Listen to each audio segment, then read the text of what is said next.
Jessica realizó su sueño ecoturístico con la ayuda de Expo Fomenta Pymes Banreservas. Para ella trabajan Andresito y Julia, junto a otros habitantes de la zona. Los clientes de Jessica desean tanto aprender a surfear que Raquel llevó la escuelita que soñó a ser una hermosa realidad. Le pueden preguntar al piloto Luis Manuel, a quien le asignaron una nueva ruta de vuelo. O a Pilo, que ya sabe por dónde se le entra el agua al coco. Y Carmina hasta organiza una feria con los artesanos de la zona, en el parador que puso Virgilio. Luis Manuel, Pilo, Virgilio, Carmina, Raquel, Andrés, Julia y muchos otros se alegran porque Jessica acudió a Banreservas. Detrás de uno que avanza, hay muchos más echando hacia adelante. Banreservas, el banco de todos los dominicanos. Instructivo Junta Central Electoral, tomo 82. Para votar este 19 de mayo, aquí te damos los pasos que debes seguir. Al llegar a tu recinto electoral, ubicas tu colegio y haces la fila. La votación inicia a las 7 de la mañana y termina a las 5 de la tarde. Ya en el colegio, con tu cédula de identidad y electoral actual, confirman en el padrón si estás hábil para votar. Recuerda que no importa si tu cédula está vencida. Ahí te entregan 3 boletas, con las letras P, S y D. Asegúrate que las boletas estén firmadas, selladas y que no tengan marcas para que tu voto sea válido. Marcas por el partido y o candidato de tu preferencia. Una sola cara en cada boleta. Las doblas con la firma y sello hacia afuera y las depositas en las urnas correspondientes. Firmas en el padrón electoral.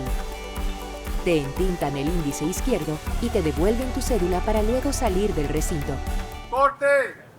Este 19 de mayo, que nadie se quede sin votar. Aquí elegimos votar.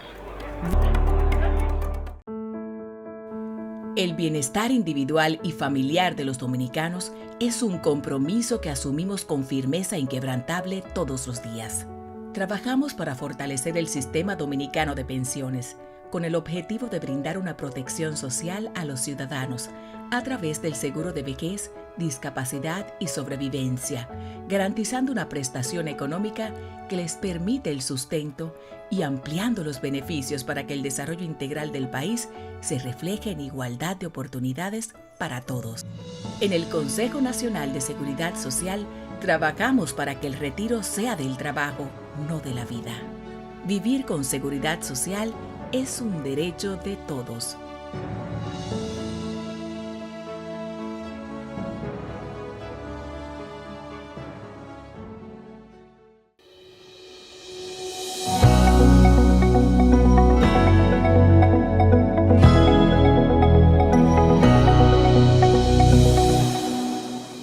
Hola, bienvenidos a una nueva entrega de Comunícate con Susi, edición especial Líderes de Opinión. Hoy voy a conversar con un gran amigo, alguien con quien trabajé muchos años y hoy es, como yo le digo cariñosamente, un magnate de los medios de comunicación. Él es el coordinador del programa Rumbo de la Mañana en RCC Media, nuestro querido amigo Elvin Castillo.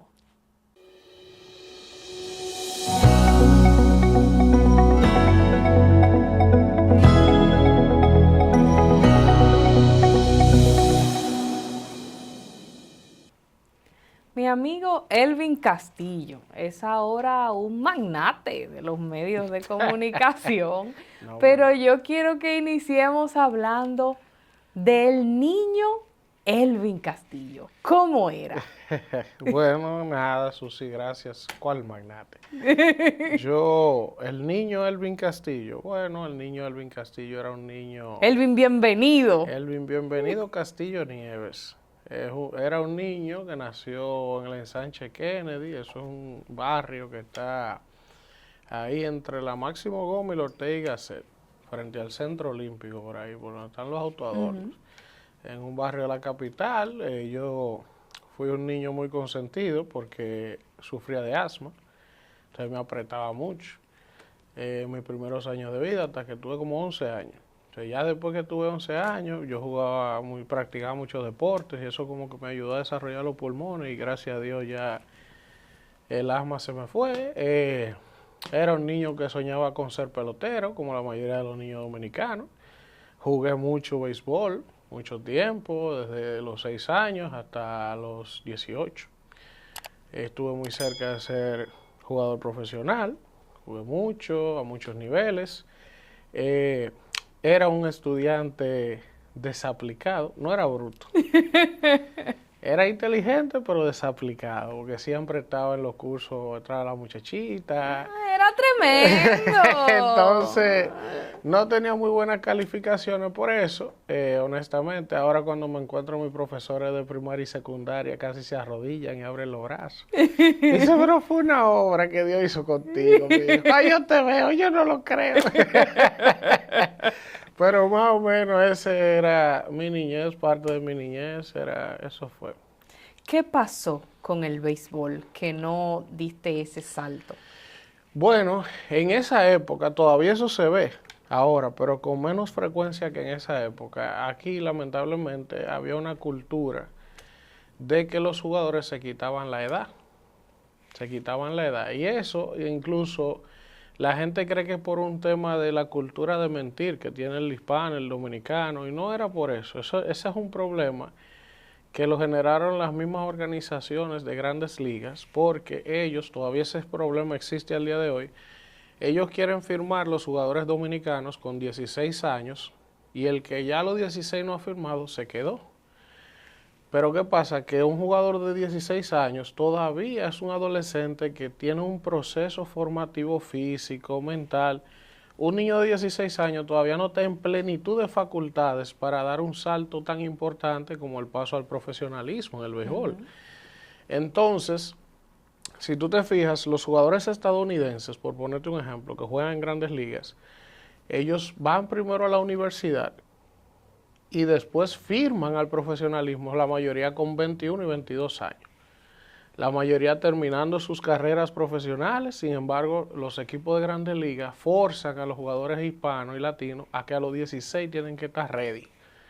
Y eso forza a que los niños, y en esa época era más normal, por ejemplo, cuando tenían 14, lo que decían, no, tenemos que poner un acta de 12. Porque a los 16 de verdad no hay forma que estemos ready, falta cuchara, con problemas, ¿entiendes? Claro. Esa cultura, entonces, ¿qué pasó? Que en el año, por casualidad, porque las cosas de Dios son increíbles, que yo estaba ya de firma, recuerdo que eran los Mets de Nueva York que me iban a firmar, me pidieron la documentación y ellos me habían evaluado, me habían probado y todo para firmarme. Yo había arreglado mis papeles muy bien. Se suponía, porque lo había probado, sacando documentos legales y todo. Esto no vaina que nadie sabe, pero eso era parte de la dinámica de esa época. Y entonces, pero hubo un problema. Tú podías tener esa acta de nacimiento asentada en los libros de registro civil, tú podías sacar una cédula, hasta un pasaporte.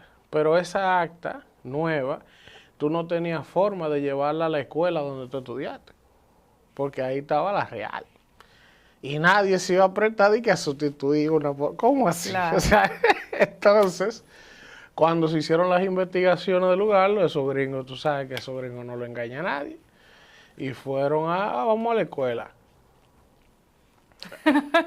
Camán ahí. Camán ahí. Entonces ahí tuve ese percance. Eso es una situación muy difícil, porque incluso yo lo hice, pero yo era un niño, yo no tenía conciencia de las implicaciones de eso. Entonces, cuando pasa eso, es una situación muy fuerte, porque tú tienes la vida entera soñando con eso, trabajando por eso, luchando por eso, físicamente, mucho entrenamiento, mucho sacrificio, una familia pobre, pagando los pasajes, pagando proteínas, pagando entrenadores, o sea, toda tu vida de repente tú la ves en torno a ese sueño. Entonces tú la ves derrumbarse ante tus ojos, ni siquiera no porque tú no tenías el talento para llegar, sino por un problema jurídico, porque ellos no perdonan eso, los estadounidenses con eso son, tú le hablas mentira y falsifique cosas, entonces tuve ese problema, eso evidentemente fue una cosa para mí frustrante.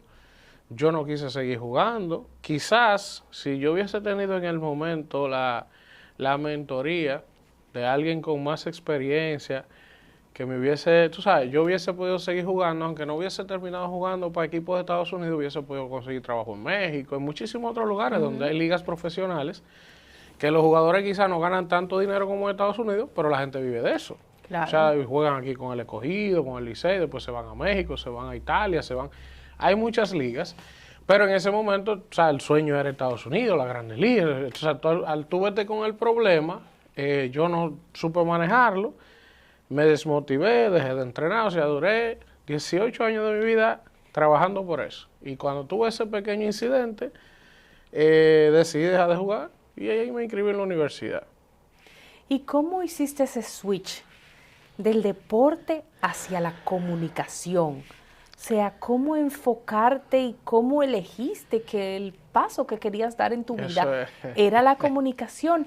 Y más porque en tiempos anteriores, en generaciones anteriores, el periodismo era visto como algo exclusivamente de los hombres, Sí. pero ya en la generación de nosotros, la carrera de comunicación social era visto como una carrera para las mujeres. Exacto.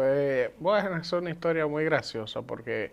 Al menos que tú hayas ido atrás de las mujeres para la universidad. Bueno, no está lejos de ahí. Pero la verdad fue que yo, imagínate, en ese bloqueo que tuve con el choque de la situación, yo no me veía haciendo otra cosa que no fuera jugando béisbol. Y eso pasa porque realmente no es por yo decirlo, todavía hay muchísima gente por ahí que pudiéramos preguntarle, pero yo era bueno. Entonces, cuando tú eres bueno en lo que haces, tú mismo te generas expectativas sobre la base de eso. Cuando tú no eres bueno, tú mismo dices, mira, me gusta, pero yo no doy para eso. Yo tengo que ir buscando otra cosa que hacer, porque eso no es lo mío. Claro. Pero cuando tú eres bueno, entonces todo tu ser, tu esfuerzo, tu empeño, tu mente está única y exclusivamente dedicado a eso. Entonces, yo no me veía yendo a la universidad. No. O sea, no, eso no estaba dentro de mis planes de vida. Yo estaba seguro que yo iba a ser pelotero. Y eso era también porque eso era alimentado porque en cada categoría en la que yo jugué, desde que yo tenía 6 años, yo siempre me destacaba entre los mejores. Y siempre pasó a los 7, a los 9, a los 11, a los 13, a los 15, a los 17. Entonces yo dije así, yo siempre fui de los mejores, ¿por qué va a ser diferente? O sea, si yo firmo, a menos que me lastime o me lesione, algo yo tengo, porque no puede ser que siempre hubiese un patrón y que después vaya a cambiar. Así yo lo veía. Entonces, cuando tuve que chocarme con esa realidad, mi mamá siempre me decía, inscríbete en la universidad, inscríbete en la universidad. Pero yo no quería. Yo en ese momento decía, no, yo lo que me quiero ir para Nueva York. Como decía tú sabes, me quiero, ¿pero a qué? No, ¿hacer qué? Me quiero ir.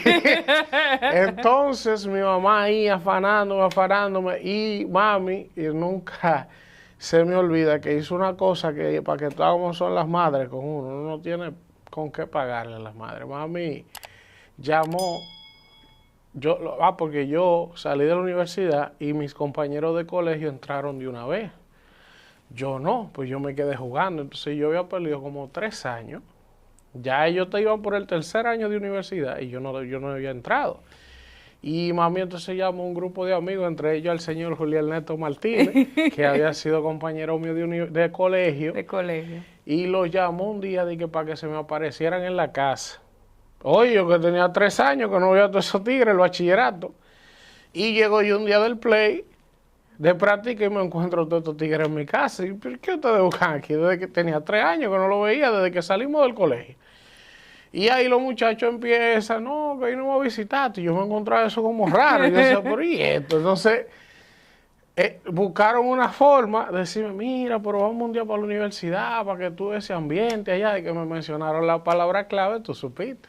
Hay muchísimas mujeres en la católica. Digo, vamos a ir un día para allá. Y así fue que yo fui por primera vez a la católica. Atrás de las muchachas. Atrás de las mujeres. Entonces, cuando llego ahí, me encuentro todo, usted sabe, todo este material bélico, este asunto. Digo, pero mira, no está mal después de todo. Y me inscribo en la universidad emocionado por las chicas. Tengo que ser honesto. Ahora, ¿qué pasó? Después, entre clases, allá en la Católica había, tú sabes, la pasarela, había un pasillo donde entre clases los estudiantes de comunicación o de cualquier carrera se reunían y entonces en ese espacio, como éramos estudiantes de periodismo, discutíamos de pelota, de política, de todo eso. Entonces yo me inscribí y digo, bueno, pues yo sé de deporte. Entonces yo puedo ser, por eso decidí por comunicación, porque puedo narrar los juegos, como que me quedé con el mood de eso. Pero siempre me gustaba mucho la historia, la política, me apasionaba eso, pero en esa época tampoco no podía pensar entrar en los medios a hablar de política, porque eso como que estaba reservado para una élite muy, sobre todo personas adultas. O sea, claro, para cierta edad. Sí, para cierta edad. Sería imposible de que un joven hablara de política, porque te decir, ¿qué es lo que tú hablas? ¿Tú has vivido nada? ¿Tú viviste la guerra de abril? ¿Qué sabes tú? Entonces no te permitían eso. Entonces ahí, en esos escenarios de debate, discusión en los pasillos, un día Julio Ernesto siempre me oía. Y un día él me dice, ven acá, ¿tú te atreves a hacerle un segmento de deporte a un programa que tiene mi papá? Que era don Julio Martínez Pozo. Claro. Y yo nunca había ido a una cabina, ni a hacer locución, ni nada. Yo, claro que yo lo hago, por eso uno tiene que ser fresco. Y entonces, él me dijo, pues vamos el sábado. Ese programa era Sábado de Consulta, que todavía está en el aire ahora. Y comencé en ese programa que estaba en Super FM, los sábados, haciendo los deportes. Ahí estaba Mildred Charlotte y una comunicadora muy buena, una locutora que la quiero muchísimo, se llama Marta Figuereo. Claro. Ellas estaban, entonces yo fui a hacer un segmento de deporte, muriéndome el primer día, porque tú supiste los nervios. Pero ya después de ese primer día, entonces Mildred, nunca se me olvida que me dijo, pero mira, no venga a hacer los deportes nada más. Ven el programa completo y así te vas fogueando de los otros temas y cosas. Y yo ya tú sabes, después de ese primer día de nervios, me fui quedando, me fui fogueando con ellos, ahí, y ya el resto es historia. Y fuiste creciendo dentro de Medios Jumarpo. Sí, entonces después de ahí, ellos me llevaron al Tribunal de la Tarde, que era un programa de televisión, a hacer los deportes también. Entonces yo hacía el de los sábados en radio y hacía el Tribunal de la Tarde. Después yo tenía otro que se llama Tiempo de Orientación, también hacía los deportes Tiempo de Orientación. Y así fui fogueándome hasta que fui botando el miedo escénico, fui aprendiendo bastante de los medios, pero ya como eran programas de política, de corte político, que era lo que siempre me gustaba, claro. Entonces yo veía a los invitados, los diputados, los senadores, los alcaldes, aunque yo hacía un segmento de deporte, pero yo me fui familiarizando con ellos, de todos los partidos. Y hasta que un día, ya yo tenía como 5 años o 6 haciendo los deportes, yo hablo con Julio Ernesto y le digo, mira, yo no voy a seguir en esto ya. Yo habla con el don porque yo voy a hacer mi tema de política, que es lo que me gusta, y ya como que encontré mi musa. Y entonces ahí ellos como que no estaban seguros, pero me dieron la oportunidad. Dijeron, vamos a ver si él tiene madera para eso. Entonces ahí comenzó el asunto y con la condición me dijeron, tiene que hacerlo, pero tiene que seguir haciendo los deportes. Entonces yo no quería, porque yo lo que quería era desvincularme del tema de los deportes para poder construir un perfil en el tema del análisis político. Y yo le dije, no, está bien, yo lo hago. Entonces la pobre Esmilda, que era la productora, me decía, Elvin, acuérdate que hay que hacer los deportes. Y yo, mire, lo que va a hacer deporte. Y así entonces fue que fui hasta que, bueno, adquirí muchísima experiencia. Yo no tengo evidentemente con qué pagarles a ellos la oportunidad que me dieron, porque si no, quién sabe. Claro. Y fue una escuela muy interesante, muy importante. Eso me ayudó a construir y a forjar un carácter y sobre todo, aunque en ese momento, cuando uno está atravesando todos esos procesos, uno no entiende muchas cosas. Es lo mismo que le pasa a uno cuando está en el bachillerato, que los profesores le hablan y uno no quiere oír, los profesores sí joden y tareas, pero tú terminas de entender y comprender la importancia de todo el esfuerzo que los maestros hacían el día de tu graduación. Ese día que tú dices, wow, porque ya tú tienes un poquito más de madurez, porque ya tú te vas ahí, no lo vas a volver a ver, y entonces te empieza a entrar como una nostalgia que te hace entender que el esfuerzo que yo hacía por educarte realmente valía la pena. Entonces eso mismo pasa cuando tú estás viviendo procesos de formación profesional, que a veces pasa situaciones, que el salario no alcanza, que tienes que andar trajeado, pero no tienes los cuartos, que el carro se te queda por gasolina. Pero entonces eso te forja un carácter y eso es vital. Por eso yo soy de los que cree bastante en el tema de hacer la fila, que hoy en día a la gente no le gusta. Y tú hiciste bastante tu fila. A la gente no le gusta hacer la fila. La gente entiende que tiene una divinidad del Señor, que llegó, que es talentoso y que ya por eso necesita un rol protagónico, no, hermano, o sea, hay mucha gente apostando, esperando, trabajando. Entonces, evidentemente, no todo el mundo tiene que hacer la misma fila por circunstancias y situaciones de la vida de cada quien, pero sí la gente, antes de querer ser, debe de pasar un mínimo centro de... Entonces, a mí eso me sirvió bastante, me ha servido bastante y gracias a Dios, de toda esa experiencia acumulada, entonces ya en el 2020, enero del 2020 y finales del 19, yo decidí, digo, bueno, yo me voy a lanzar ya. Ya yo tengo que hacer lo mío porque ya yo tenía 14 años en Medio Jumar, claro, que es la empresa de Julio. Toda una vida.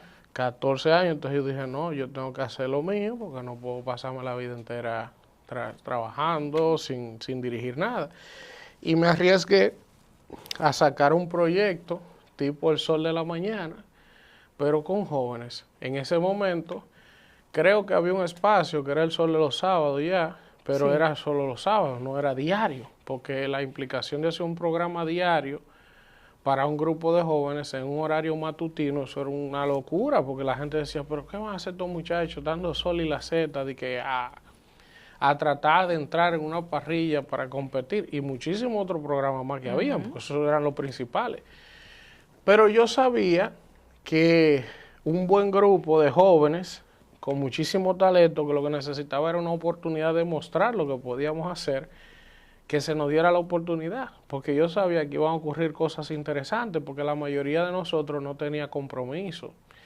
Y en la opinión política, lo que te da posicionamiento y respeto de la audiencia es precisamente la capacidad que tú tienes de ser crítico con todo el mundo. No con uno ni con otro, con cualquiera, porque al final el rol del periodismo es ese, es preguntar, es molestar, es fustigar, investigar, aunque a los actores no les gusta. Entonces nosotros arrancamos un programa que se llamaba Tu Mañana, que comenzó en la plataforma de Cachicha, que en ese momento tenía un posicionamiento importante de manera digital.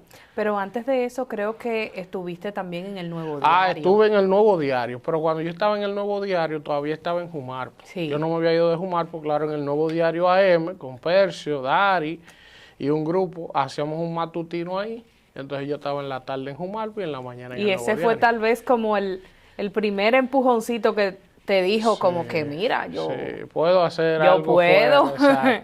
Exacto. Entonces después de ahí sí fue que ya fuimos a Cachicha, ahí ya yo encabezando el equipo como coordinador, y ahí empezamos un grupo, Víctor Villanueva, Manuel Cruz, Dainira Caminero, Alfredo de la Cruz, éramos un grupo. Claro. Yo te invité Gloria para ese proyecto Reyes y me dejaste. Sí, que yo te iba a ser parte de eso y no pudiste. Tenía unos compromisos económicos en ese momento que me impedían. Entonces Gloria Reyes era parte de eso, sí, de ese equipo antes de ser funcionaria pública. Y empezamos ahí a hacer Camino al Andar. El programa, por alguna razón, comenzó a tener algún tipo de incidencia rápido, sobre todo por el tema digital, porque también los otros programas de ese tipo eran muy fuertes en medios tradicionales, pero eran nulos en el tema digital. Sí, así es. Entonces, como que los cortes, los comentarios, la cosa empezaron a rodar por los grupos WhatsApp, por la cosa, y eso como que le fue dando un posicionamiento al proyecto.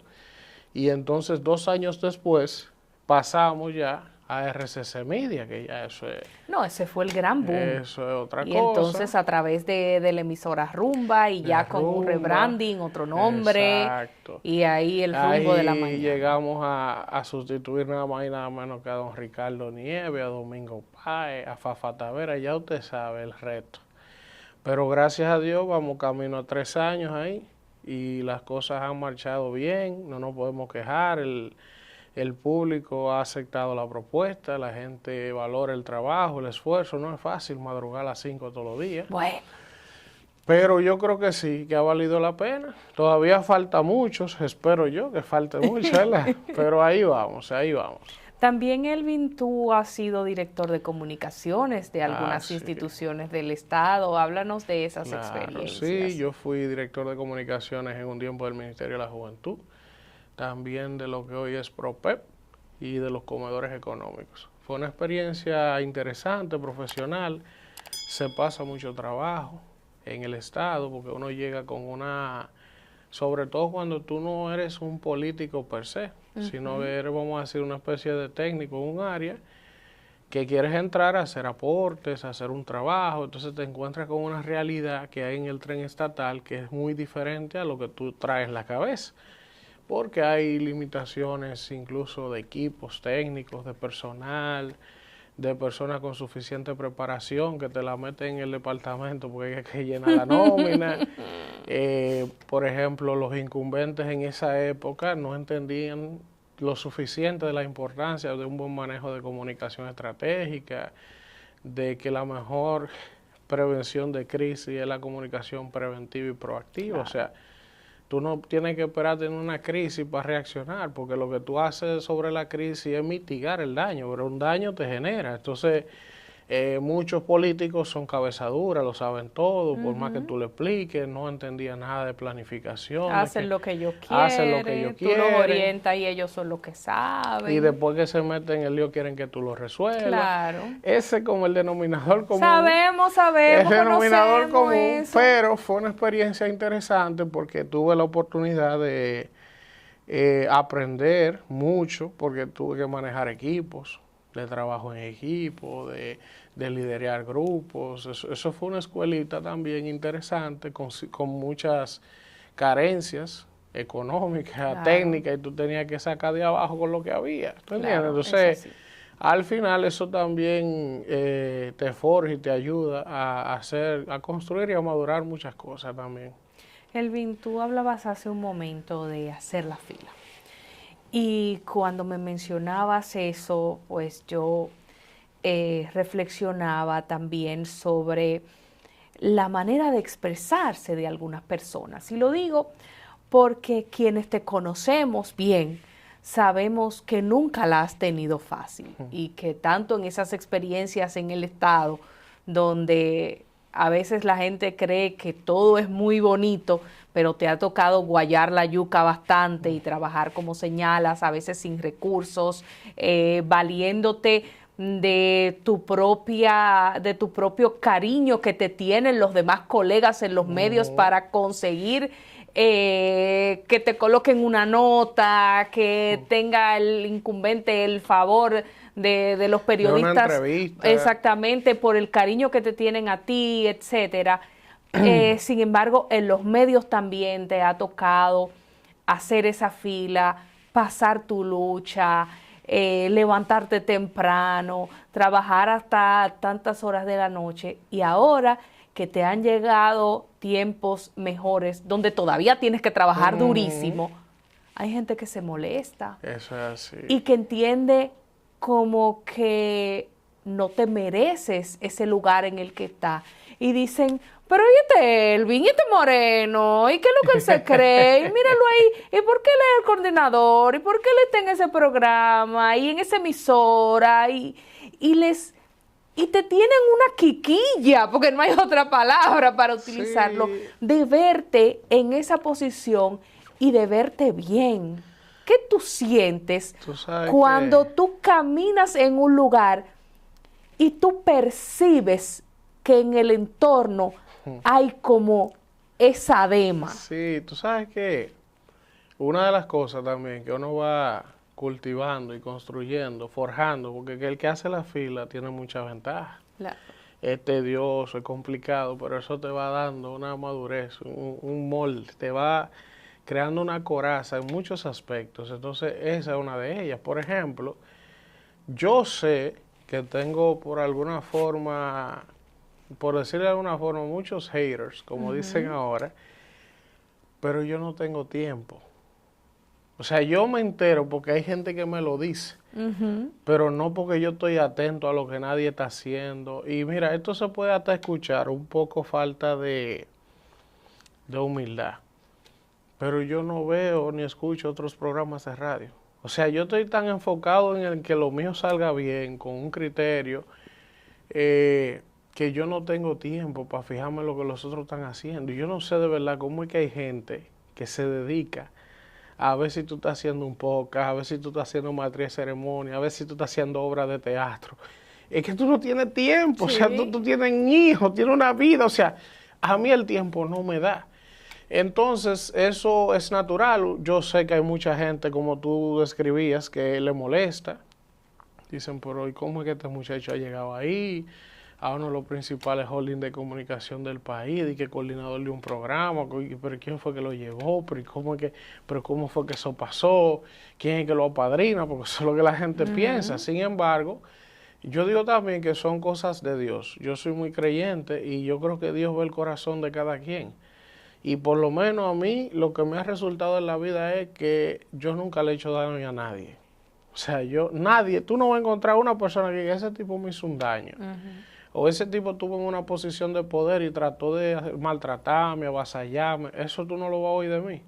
Si tú oyes algo así es porque alguien se lo está inventando, porque le caigo mal y se quiere inventar algo porque no tiene algún elemento real que decir de que yo le haya hecho daño a alguien. Entonces, cuando tú trabajas duro y persistes y trabajas duro y no le haces daño a nadie, Dios no se queda con lo de nadie.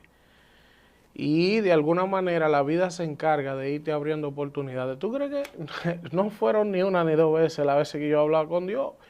Y le decía, pero Dios mío, ¿por qué es que a mí me da tanta lucha? Si yo lo hago bien, si yo no le hago bien. Pero pues yo veo a otra gente como que se le hace más fácil pero Él te está preparando. Él te va preparando. Y entonces en el momento que tú menos lo esperas, de donde tú menos lo esperas, se abre una oportunidad. Y se abre otra, y se abre otra. Y después se te sobran las oportunidades.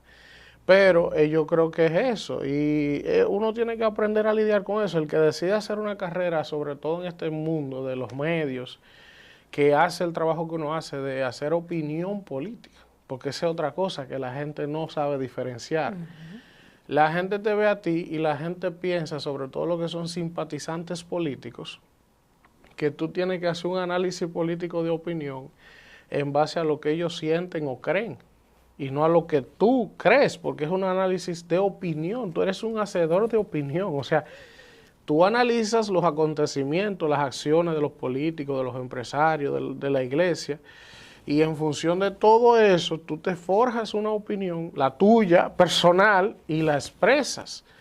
Evidentemente, cada vez que tú haces un comentario de opinión, va a haber un grupo que va a estar de acuerdo contigo y va a haber uno que no. Porque es imposible que todo el mundo coincida contigo. Entonces, eso ha hecho que yo vaya como aprendiendo a que esas cosas me revalen. Porque cada vez que hago un comentario y lo colgo en mis redes, hay 50 comentarios a favor y 60 matándome. Claro. Entonces, como que uno va desarrollando una coraza que la gente ya... Hay gente que le gusta el trabajo que tú haces, hay gente que lo cuestiona, hay gente que le tiene envidia a uno, porque en la vida hay de todo. Pero si uno se detiene a enfocarse a eso, te desenfoca de la cosa que realmente tienes que estar enfocado. Especialmente llegaron muchas críticas porque tú durante gran parte de tu vida hiciste mucha actividad política dentro del Partido de la Liberación Dominicana. Luego te distanciaste del PLD para asumir un rol de analista de opinión ya totalmente independiente, y cuando hacías comentarios donde criticabas algunas acciones del PLD, pues entonces los miembros de ese partido salían a acabar contigo. Salen todavía a decir que es un ingrato, que esto, que lo otro, y una serie de improperios que no vamos a repetir aquí porque este es un programa todo, que no es para eso. También decía mucho, un hombre que le debe su carrera al PLD, como el Pachá. Tú me debes tu carrera. Sí, pero mira qué pasa. Cuando yo me inicié en los medios, en esa época, evidentemente era mucho más joven, sí, yo fui simpatizante del Partido de la Liberación Dominicana, y no puedo negarlo, incluso fui muy activo en los equipos. Nunca fui militante formal inscrito del partido, no me llegué nunca a inscribir, pero sí era un militante consuetudinario, sobre todo en los equipos de comunicación, que era el área en la que yo estaba, y participé. Incluso las experiencias que pude tener como incumbente de algunas instituciones gubernamentales fue en los gobiernos del PLD, sobre todo en los de Danilo Medina. Pero después de estar desde dentro de las entrañas del monstruo, como se dice, fui teniendo una serie de situaciones, de experiencias negativas, de muy mal gusto, situaciones internas que no hay por qué venir a develarlas aquí, claro, pero fueron creando en mí un mal sabor, muchos atropellos, muchas vejaciones, sobre todo porque como yo no era un político per se, yo no tenía la mente contaminada. Entonces, yo siempre era como la oveja negra en esas instituciones. Porque cuando yo veía que estaban haciendo cosas malas, decía, se van a meter en un lío, claro, no lo hagan así. Pero todo el que estaba ahí tenía aspiración de ser diputado, de ser alcalde, de ser político. Y ellos entienden que la única lógica sobre la cual funciona eso es que tú tienes que hacerte de dinero y de poder para tú poder seguir escalando. Entonces yo no veía eso así. Entonces eso me fue generando siempre choque. Y yo decía, no, es que esto no es para mí. Entonces al final yo dije, pero ven acá, si yo lo que soy es comunicador, yo no tengo aspiración de ser diputado, de ser alcalde, de ser senador, de aspirar a nada. ¿Qué es lo que yo hago aquí en un partido desacreditándome? Porque entonces tengo que estar en los medios que participo validando y defendiendo eso porque tengo un jodido empleo, aunque yo no estoy de acuerdo con esa vaina. Claro. Pero el que me conoce a mí en el PLD, el que me conoce de verdad, Elías Cornelio, te puedo mencionar a alguien, Jorge Felipe Pacheco, que es regidor ahora, muchos de los jóvenes del PLD que pudieron compartir conmigo saben que toda la cosa que yo le digo ahora al PLD, yo se la decía de manera interna en las reuniones. Lo que pasa es que en los medios yo no podía salirlo a decir porque yo era un empleado. Entonces, eso me fue generando a mí un nivel de conciencia que yo dije, mira, ¿tú sabes qué? En política, lamentablemente, pero es así, tú tienes que ser, para sobrevivir en política, avanzar y crecer, o cometer actos que riñen contra tus principios, o por omisión tienes también que hacerlo. No necesariamente tú cometes un acto doloso o lo haces tú, pero tú siempre sabes de otro que lo hacen en tu entorno y tú tienes que quedarte callado. Entonces yo dije un día, digo, ¿tú sabes qué? Yo me voy a dedicar a mi carrera, que fue lo que estudié, comunicación, yo me voy para los medios a hacer un ejercicio donde yo le pueda hacer un aporte a mi país desde otra perspectiva. Yo voy a dejar la política partidaria, no voy a ningún partido y así lo he hecho. Gracias a Dios, yo salí del PLD y yo no estoy en el PRM, no estoy en la Fuerza del Pueblo, no estoy en el PLD. Tengo amigos en todos los partidos y me ha funcionado. Porque ahora, como yo digo lo que me da la gana y digo lo que pienso sin ninguna aprensión, entonces todos te respetan. Aunque se molesten, pero al final, fíjate las ironías de la vida. Cuando yo le doy un fundazo al gobierno, los PLDistas cogen los videos míos y los difunden. ¿Tú ves? Pero cuando yo le doy un fundazo a Danilo, entonces los PLDistas se molestan y los PRMistas lo difunden. Y los leonelistas cuando le doy al gobierno también lo difunden, pero cuando le doy a Leonel se molestan. Entonces, esa es la dinámica, pero a mí en lo personal me llena de satisfacción haber tomado esa decisión, porque mientras yo estuve en el PLD, eso me generaba muchas frustraciones, mucha ansiedad, mucho estrés, porque habían cosas que yo veía, que sabía que estaban pasando y que yo no podía decir nada, ni podía hacer nada para impedir que ocurrieran. A mí nunca se me olvidó una vez, yo no voy a dar los detalles de eso, pero yo trabajando en una de esas instituciones, te voy a hacer esta anécdota, me llama Sonia, en paz descanse, la hermana de Nuria. Ay. Y para hacerle una entrevista a un funcionario con el que yo trabajaba. Y yo era el director de comunicaciones. Cuando Sonia me llama, mire, le hablamos de la oficina de Nuria Piera, que queremos hacerle una entrevista al ministro. Tú sabes que cuando Nuria está llamando, que ella tiene todo, ¿verdad? Digo, sí, no hay ningún problema, yo te devuelvo, déjame tu número para yo ver la agenda del ministro y ver la disponibilidad que él tiene esta semana o la que viene, pues ya estoy alargándole el asunto porque tú sabes, ¿verdad? Claro. Bueno, le cierro. Cuando voy al despacho del ministro, le digo, mire, ministro, está llamándole Nuria, que le quiere hacer una entrevista. Pero antes de que usted me diga cualquier cosa, mi recomendación es que no se la dé. Porque si ella está llamando, ya usted sabe que debe tener algo, ¿verdad? Pues en ese momento había en ese entorno como 5 lambones que vivían con él en el despacho. Y empiezan ellos a hablar y a opinar sin nadie decirle qué opina. Désela, que yo tengo como doblarle el brazo a Nuria, déjala, que venga, Y yo callado. El ministro se llenó a sí mismo de soberbia. Nunca se me olvida. Y yo vuelvo y le insisto. Yo, mire, humildemente, yo sé que quizá usted entienda que yo no tengo la experiencia, pero no se la dé. Pero tú sabes una cosa, yo te estoy contando eso, y quizá el que ve esta entrevista va a decir, pero ¿por qué? Si él es tan serio, tenía esos principios, ¿por qué él le estaba recomendando que no se la diera? Ah, porque la gente no entiende que cuando tú estás en la posición de DIRCON, Claro. no es lo mismo que cuando tú estás fuera. Claro. Tú ves, ya ahí tú tienes que velar por el ministro, aunque tú sepas que es un bandido. Porque tu rol es evitar un escándalo a la institución, al ministro y al gobierno. Y yo sabiendo, pero él no se llevó. Y le dio la entrevista a Nuria. Y Nuria lo mató. Le dio en la madre a un punto que cuando la entrevista de Nuria terminó, él quedó llorando literalmente, como un niño. Y entonces yo, que le había advertido en ese momento, digo, mira, si tú no quieres llevarte de mí antes de darle la entrevista, llama a Marchena y consúltalo. Pregúntale si que él cree que si tú se la des o no, no te lleve de mí. ¿Qué Marchena ni Marchena? ¡Que venga! Pues, perfecto. Lo mató. Entonces después yo le dije, mira la entrevista en cruda, ve llévasela a Marchena ahora, a ver si la quiere. Entonces, ese es un ejemplo de muchas cosas que yo viví, de situaciones. Entonces, al final, todo ese tipo de cosas me hicieron convencerme de que tú le haces un mayor aporte a tu país, a tu carrera, cuando tú eres lo más independiente posible. La independencia total no existe y el que presuma de ella es un mentiroso, porque el ser humano por naturaleza es subjetivo. Por eso hay carro Mercedes, BM, porque el ser humano se inclina por una cosa o por otra, por eso está el Licey, el Escogido y las Águilas. El ser humano siempre tendrá su preferencia, por eso hay rubio y morenita. Entonces...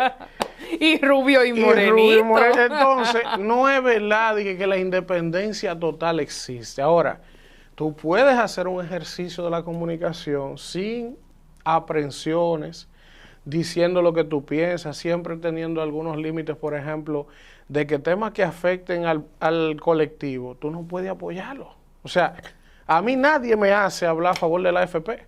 Por yo ponerte un ejemplo, a mí me importa que me digan que me va a dar 10 millones para que yo defienda esa vaina, que no me interesa. No me importa que me vayan a apoyar en el programa con publicidad, que me voy a hacer millonario. No me interesa, no me hable de eso. Eso yo lo critico y lo fustigo y le doy la madre. Y así mismo cuando hay decisiones de los políticos que yo entiendo que afectan al colectivo. Por ejemplo, yo tuve un lío grandísimo los otros días que tuve hasta de justicia y todo, que tuve que demandar a Eduardo Hidalgo, el presidente de la ADP. Y tuvo que retractarse. ¿Pero por qué? Porque yo no concibo que el ADP haga paro de clase los días de clase. Háganme la huelga los sábados y perfecto. Ah, no, ellos dejan de darle clase a los hijos de los pobres que de por sí tienen una educación mala, deficiente, que no sirve. Y ustedes por reclamar aumentos salariales, que son de los empleados públicos que mejor ganan de este país, tienen que quitarle el derecho a los hijos de los pobres para estudiar. Entonces yo no puedo defender la ADP.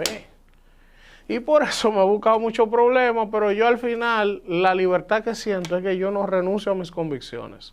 Y en esa libertad, en algún momento, ¿alguien no ha intentado coartarte? ¿No te han llamado para intentar bajarte línea, para presionarte? Mira, esa es una de las cosas que yo más agradezco de las personas con las que yo he trabajado. Por ejemplo, Don Julio, mucho tiempo, aunque en esa época yo pero a veces no deporte. Necesariamente donde uno trabaje, a veces personas con poder que se sienten que pueden. Sí, pero por lo regular, yo he tenido la suerte de que a mí, de manera personal, ninguna persona que yo le he hecho una crítica me ha llamado de manera directa.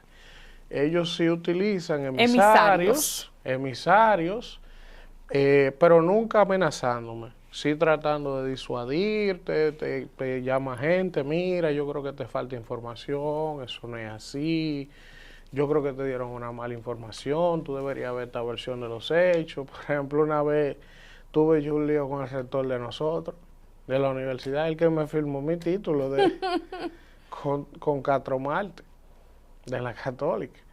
Porque yo siempre digo, la iglesia no debería ser política. Claro. La iglesia, si va a hacer opinión política por el peso que tiene la sociedad, debería ser imparcial. No a favor de ningún partido, de ninguno. Ahora, cuando yo siento que hay obispos y sacerdotes como que se me están inclinando, le doy su guamazo, porque no debe ser. Entonces, el obispo Castro Marte me tiró un tuit medio raro, y yo lo sentí como medio a favor de Luis en un momento. Y yo dije, Dios mío, pero cuánta falta hace Nicolás de Jesús López Rodríguez. La iglesia ya no habla de los haitianos, la iglesia ya no habla del problema de la delincuencia, de los... No, la iglesia ahora está como... Si yo hice un comentario en haciendo su diligencia. Haciendo su diligencia como está todo el mundo. ¿Tú ves? Entonces el obispo, que es mi rector, el que me firmó mi título, llamó a Antonio. Y Antonio, esa es la única vez que Antonio me ha llamado a mí, pero no me llamó para recriminarme nada, sino decir, mira, él es muy amigo mío, si tú puedes evitar, pero ya lo dijiste bien, ¿sabes? Claro. pero eso pasa, eso pasa. Elvin, al momento que estamos grabando esta entrevista no han pasado todavía las elecciones, pero cuando ya salga al aire, ya va a haber pasado el proceso electoral. Y pues todos los pronósticos indican, asimismo lo hizo la encuesta Gallup RCC Media, de que el partido de gobierno va a ganar con un amplio margen, y creo que el que dude eso es porque no vive en este planeta. Concentrar tanto poder en un partido político, ¿tú crees que puede tener algún impacto en cuanto a nosotros que hacemos opinión? Y no lo digo necesariamente por parte del presidente de la República, sino por parte tal vez a muchos funcionarios que se sientan intolerantes en cuanto a quienes disientan de sus gestiones. Mira, tú sabes que todos los políticos en el poder, muchos, no todos, porque no me gusta generalizar, pero muchos políticos, el poder les genera una sensación de que todo lo pueden. ¿Quién es este periodista de mierda? Eso es lo que quiere cuando hay una vez 2 pesos que me está atacando. Ese sentimiento aflora en muchos políticos cuando un periodista fustiga, critica o hace algún planteamiento sobre su gestión o sobre cualquier situación que esté ocurriendo. Yo no soy pro concentración de poder. A mí me gusta el equilibrio, me gusta la alternancia, porque hemos tenido en el pasado reciente experiencias en el país de sobra de partidos que lo han tenido todo y eso no termina bien. Cuando un partido tiene mayoría absoluta en el Congreso, mayoría absoluta en los ayuntamientos y también tiene el Ejecutivo, se presta para que entiendan que pueden hacer muchas cosas y que tienen una licencia para todo. Para lo bueno y para lo malo. O sea, no hay un contrapeso en esos espacios que denuncie, que alerte. Entonces eso no necesariamente es positivo. Además, regularmente cuando los partidos acumulan tanto poder, terminan ellos mismos autodestruyéndose. Porque entonces empiezan las luchas intestinas. Como ya tú tienes una oposición débil, diezmada, sin liderazgos emergentes que desafíen el poder actual, entonces se empieza a pelear todo el mundo adentro por tener la principalía. A ver cuál es que va. A ver cuál es que va. Y entonces, ¿qué es lo que eso hace? Que esa lucha intestina termina destruyendo el proyecto de poder que tú has construido. Entonces, por eso yo pienso que al PRM mismo no le conviene o no le convenía, porque ya estamos hablando después que pasaron la elección. Claro. Y todo parece ser que el PRM va a ganar mayoría en el Senado, en la Cámara, y va a retener el Poder Ejecutivo.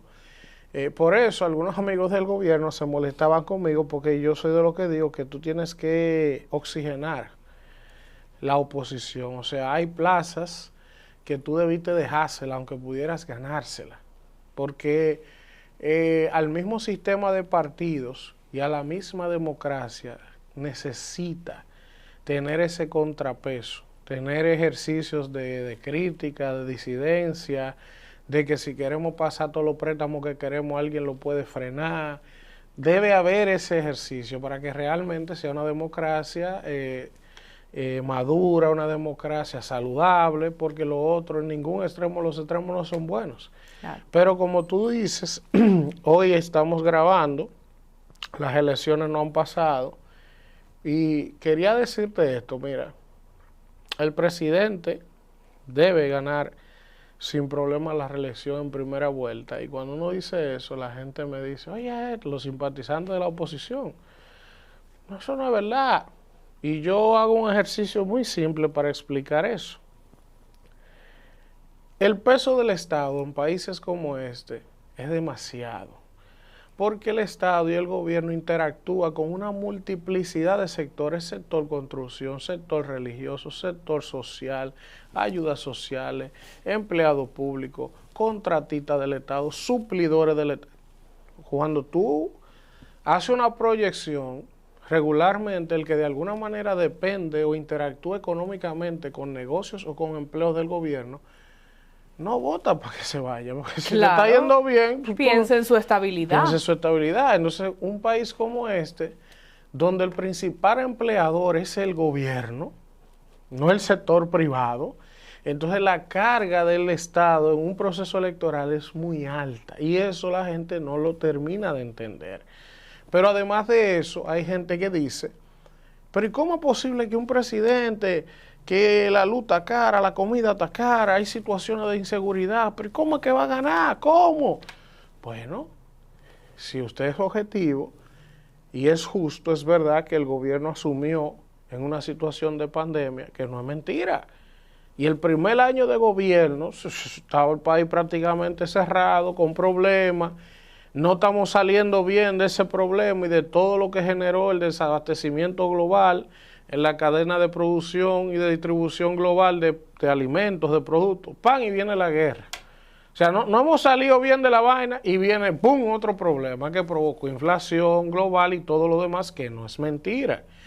Entonces, a pesar de todo eso, si uno es objetivo, uno tiene que decir, mira, es verdad que aquí ha habido servicios como pasaporte que están peor, educación con Miyagi, un desastre.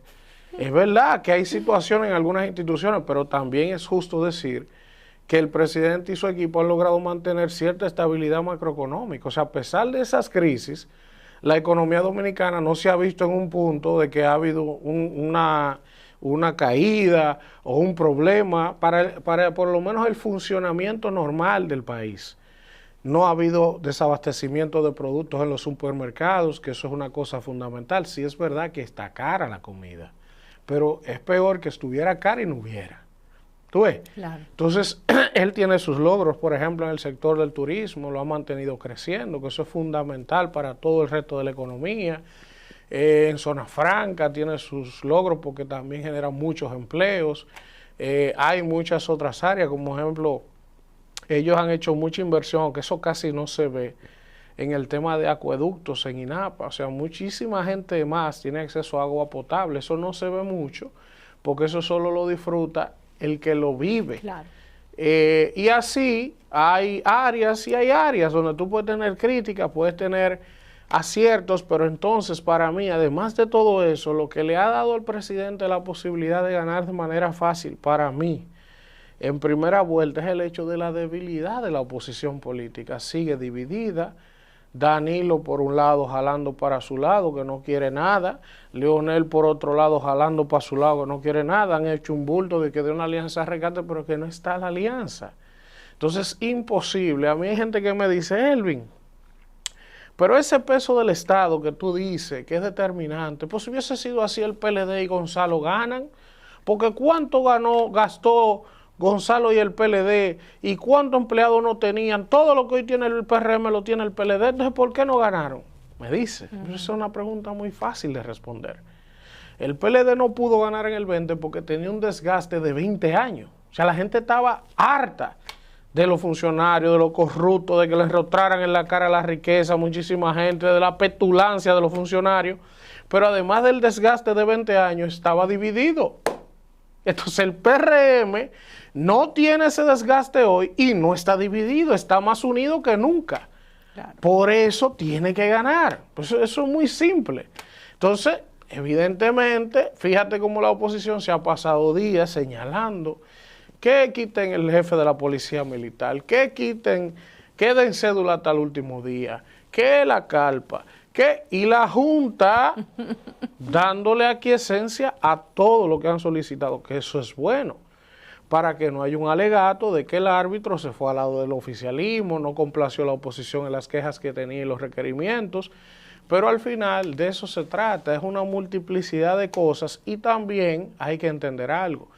Así como el PLD tuvo su momentum de gloria, 12 años de Leonel, 8 años de Danilo, bueno, hay ciclos y los ciclos cambian. Ahora Luis tiene 4, todo luce indicar que va a tener 4 más y es un ciclo de 8 años del PRM, que nunca ha ocurrido porque el PRM siempre tenía un gobierno y se iba. Claro.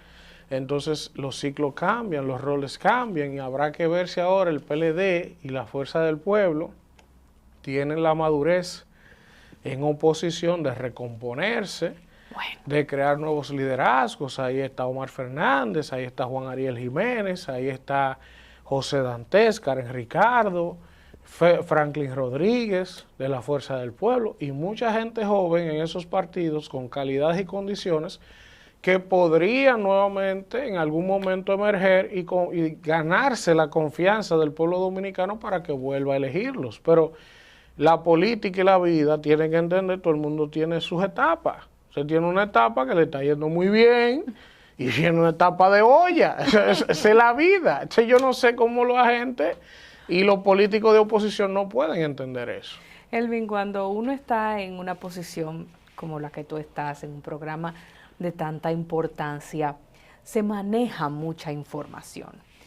¿Qué tanto de la información que tú manejas sale al aire y qué tanto de la información que tú manejas no sale al aire?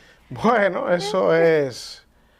Yo utilizo mucho una frase, que hasta en la mafia existen códigos.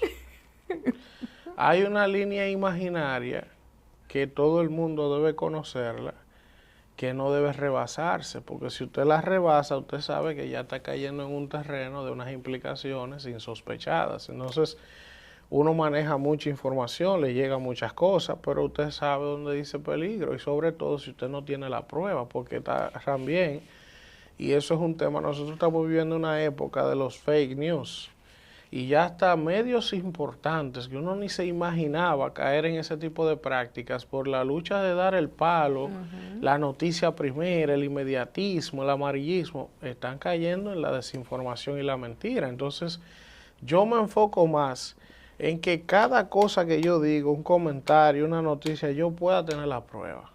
No importa si yo no soy el primero, a mí eso no me quita, claro.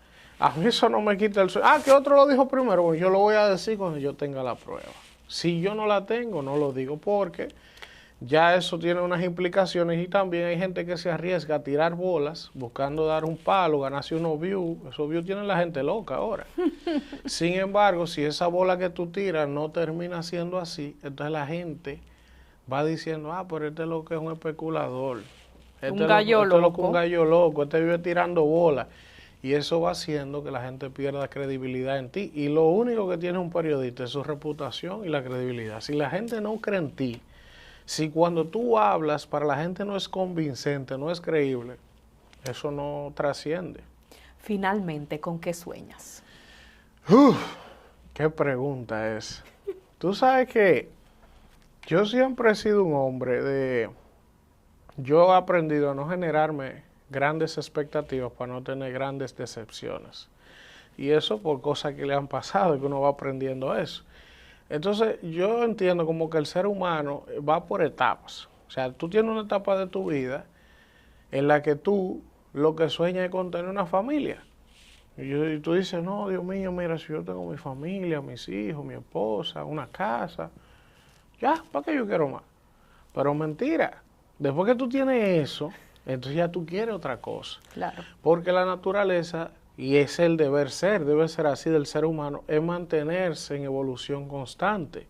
Por eso la gente que es conformista es un problema, porque tú llegas a un punto y ya, y te acostumbras y no va a pasar de ahí. Entonces yo no soy una persona así, no es que yo soy ambicioso, porque no lo soy. Por ejemplo, yo no tengo mi plan de tener una villa en Casa de Campo, tener un yate, yo no sueño con nada de eso. Simplemente yo lo que en esta etapa de mi vida, si yo pudiera pedir algo, sería quizás tener salud plena para mí, para mi familia, y que cualquier cosa material que yo pueda lograr o profesional que esté en la misma dimensión del esfuerzo que yo he hecho para conseguirlo. No que me toque nada, porque nadie me lo regale, porque nunca me ha tocado.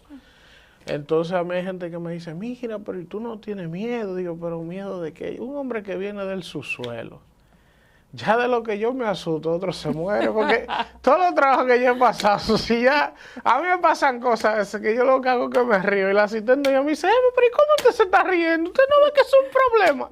Digo yo, ay, mija, si tú supieras algún problema. Entonces eso, yo no tengo sueños así específicos como que, una casa en Miami, no. Yo lo único que podría pedir en esta etapa de mi vida es salud, mucha salud, porque si no hay salud no hay nada, para mí, para mis seres queridos, para mi familia, y eso, que lo que yo pueda lograr profesional y materialmente esté vinculado umbilicalmente al nivel de esfuerzo que yo haga por conseguirlo. Elvin, quiero agradecerte grandemente haber participado en esta edición especial de Comunícate con Susi, denominada Líderes de Opinión.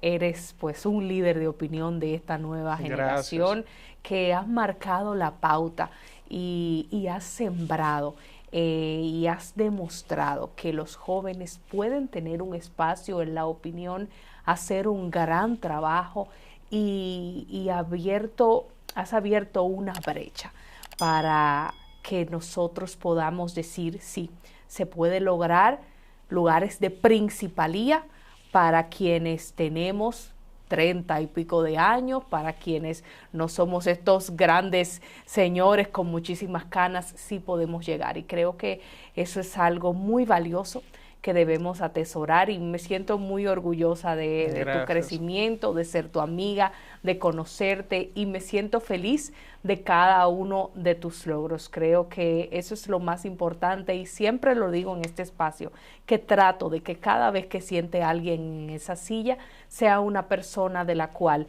yo pueda decir que me siento feliz de compartir generación y escenario con esa persona. Así que gracias por haberme acompañado. Gracias a ti por la invitación, y de verdad que la pasé muy bien. Qué bueno.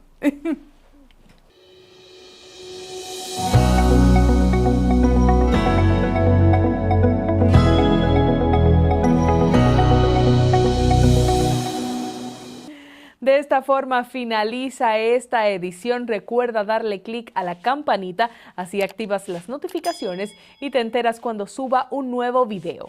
Recuerda que puedes seguirme en las redes sociales. Estoy como Susi TV RD en Instagram y también en X, que es el antiguo Twitter. Me puedes buscar también como Susi Aquino Gotro en Facebook y en LinkedIn. Bye bye. Jessica realizó su sueño ecoturístico con la ayuda de Expo Fomenta Pymes Banreservas. Para ella trabajan Andresito y Julia, junto a otros habitantes de la zona. Los clientes de Jessica desean tanto aprender a surfear que Raquel llevó la escuelita que soñó a ser una hermosa realidad. Le pueden preguntar al piloto Luis Manuel, a quien le asignaron una nueva ruta de vuelo, o a Pilo, que ya sabe por dónde se le entra el agua al coco. Y Carmina hasta organiza una feria con los artesanos de la zona, en el parador que puso Virgilio. Luis Manuel, Pilo, Virgilio, Carmina, Raquel, Andrés, Julia y muchos otros se alegran porque Jessica acudió a Banreservas. Detrás de uno que avanza, hay muchos más echando hacia adelante. Banreservas, el banco de todos los dominicanos. Instructivo Junta Central Electoral, tomo 82. Para votar este 19 de mayo, aquí te damos los pasos que debes seguir. Al llegar a tu recinto electoral, ubicas tu colegio y haces la fila. La votación inicia a las 7 de la mañana y termina a las 5 de la tarde. Ya en el colegio, con tu cédula de identidad y electoral actual, confirman en el padrón si estás hábil para votar. Recuerda que no importa si tu cédula está vencida. Ahí te entregan 3 boletas, con las letras P, S y D. Asegúrate que las boletas estén firmadas, selladas y que no tengan marcas para que tu voto sea válido. Marcas por el partido y o candidato de tu preferencia, una sola cara en cada boleta. Las doblas con la firma y sello hacia afuera y las depositas en las urnas correspondientes. Firmas en el padrón electoral. Te entintan el índice izquierdo y te devuelven tu cédula para luego salir del recinto. ¡Corte! Este 19 de mayo, que nadie se quede sin votar. Aquí elegimos votar. El bienestar individual y familiar de los dominicanos es un compromiso que asumimos con firmeza inquebrantable todos los días. Trabajamos para fortalecer el sistema dominicano de pensiones, con el objetivo de brindar una protección social a los ciudadanos a través del seguro de vejez, discapacidad y sobrevivencia, garantizando una prestación económica que les permite el sustento y ampliando los beneficios para que el desarrollo integral del país se refleje en igualdad de oportunidades para todos. En el Consejo Nacional de Seguridad Social trabajamos para que el retiro sea del trabajo, no de la vida. Vivir con seguridad social es un derecho de todos.